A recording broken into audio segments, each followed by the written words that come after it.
I used to work at a Chinese takeaway, and I know this is going to be one of the best fried rice recipes you will ever make. You'll need day-old rice, instructions for making the rice at the very end of the video, and why you need it to be a day old. There are only 2 ingredients to prep for this recipe, and it'll only take a few minutes, so remember this only takes 10 minutes to put together. This recipe is a variation of a plain fried rice that we used to make at the restaurant, and if you want to know what to do to get a more authentic feel, keep watching. This recipe, however, is very kid-friendly, and to this day it's still my children's favourite fried rice. You want to break up these eggs somewhat and cook until they have a light golden hue. You don't want them to be like a soft scrambled egg, but you don't want them to be dry either. This is a good time now to season the rice and to also break up some of the clumps that you might find in there, because you don't want that in your fried rice.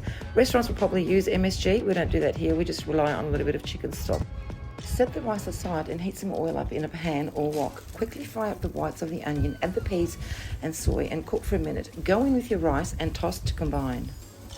For the authentic fried rice that I was talking about earlier, all you want to do at this point here is go in with a handful or two of some bean sprouts.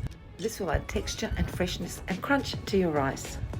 A good fried rice has firm, intact grains of rice, and to achieve that you need to allow it to dry out.